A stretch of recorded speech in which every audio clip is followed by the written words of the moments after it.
और अब बात करेंगे ऑपरेशन जिंदगी की। उत्तरकाशी के टनल में फंसे मजदूरों के रेस्क्यू में कुछ वक्त और लगेगा। शुक्रवार को 2 मीटर की ड्रिल के बाद फिर से तकनीकी खराबी आ गई, जिसके बाद ड्रिलिंग का काम पूरी तरीके से रोकना पड़ा है। इस बीच सूत्रों के हवाले से खबर आ रही है कि अब टनल में हाथ से मलबा हटाया जाएगा। रिपोर्ट देखिए।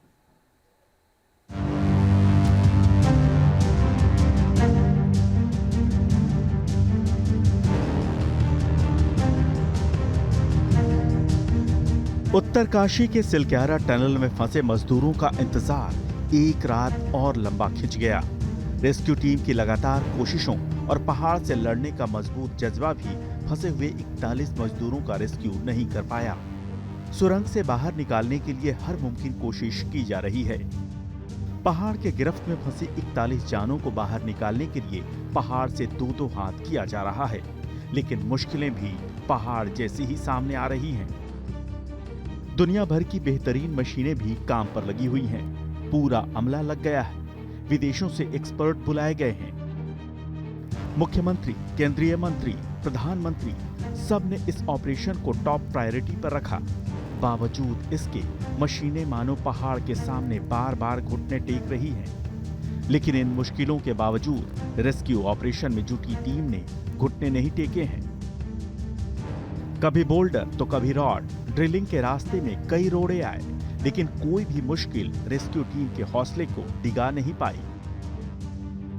अमेरिकन आगर मशीन रुकी हुई है और ये वही मशीन है जिस पर सभी का ध्यान है और जो ड्रिल करके पाइप को अंदर पुश कर रही है, और जिस मशीन के ऊपर सबसे ज़्यादा दारोमदार उन 41 लोगों को निकालने का है, वो अभी तक शांत है। दरअसल टनल में हॉरिजॉन्टल ड्रिलिंग के लिए अमेरिकन ऑगर मशीन का इस्तेमाल किया जा रहा है। ये मशीन चट्टान और मिट्टी को तो आसानी से काट देती है, लेकिन लोहे के बीच से रास्ता नहीं बना पाती। ड्रिलिंग के रास्ते में लोहे या किसी दूसरे मेटल का कोई सामान आने पर खुदाई को रोककर बाधा को हटाना पड़ता है। इसके बाद टनल में एनडीआरएफ का एक जवान जाता और गैस कटर से लोहे को काटकर उसे हटाता।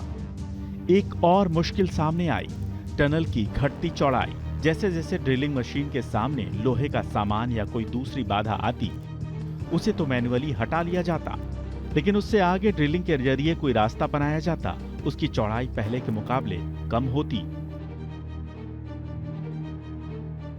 उत्तरकाशी जिला मुख्यालय से करीब 30 किलोमीटर की दूरी पर स्थित सिलक्यारा सुरंग का एक हिस्सा 12 नवंबर को ढह गया था।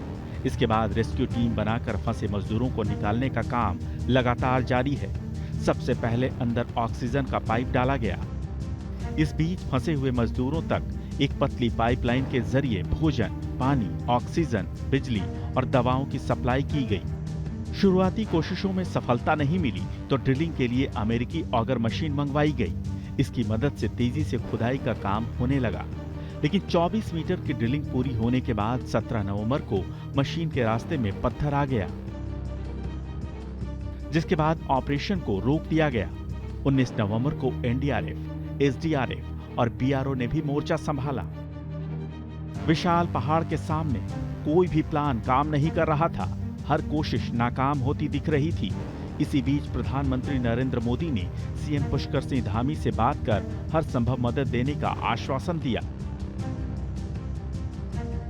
21 नवंबर को देश को थोड़ी राहत तब मिली जब बचाव कर्मियों ने सुबह अंदर फंसे मजदूरों का पहला वीडियो जारी किया। 22 नवंबर तक उम्मीद जागने लगी कि जल्द ही मजदूर टनल से बाहर आ जाएंगे। 800 मिलीमीटर चौड़ी स्टील पाइप्स की हॉरिजॉन्टल ड्रिलिंग करीब 45 मीटर तक पहुंच चुकी है, लेकिन ड्रिलिंग के दौरान कुछ लोहे की छड़ें मशीन के रास्ते में आ गईं। 23 नवंबर को लोहे की छड़ों के कारण ड्रिलिंग में 6 घंटे की देरी हुई। लोहे की छड़ को हटाने के बाद ड्रिलिंग की फिर शुरुआत हुई। 24 नवंबर को लोहे के सरिये की वजह से एक बार फिर ड्रिलिंग का काम रुका। रेस्क्यू टीम की लगातार कोशिश जारी है। रेस्क्यू के रास्ते में चाहे चट्टान आए या फिर रॉड, टीम ने हिम्मत नहीं हारी। हर बार नया प्लान बनाया, नए जोश के साथ काम शुरू किया और रेस्क्यू ऑपरेशन को रुकने नहीं दिया। हौसला अभी भी बुलंद है। 41 मजदूर सुरंग के बाहर आएंगे, क्योंकि कितना भी बड़ा पहाड़ हो, इंसानी हौसले के सामने सब छोटे हैं। उत्तरकाशी से सैयद आमिर के साथ टीम न्यूज़ नेशन।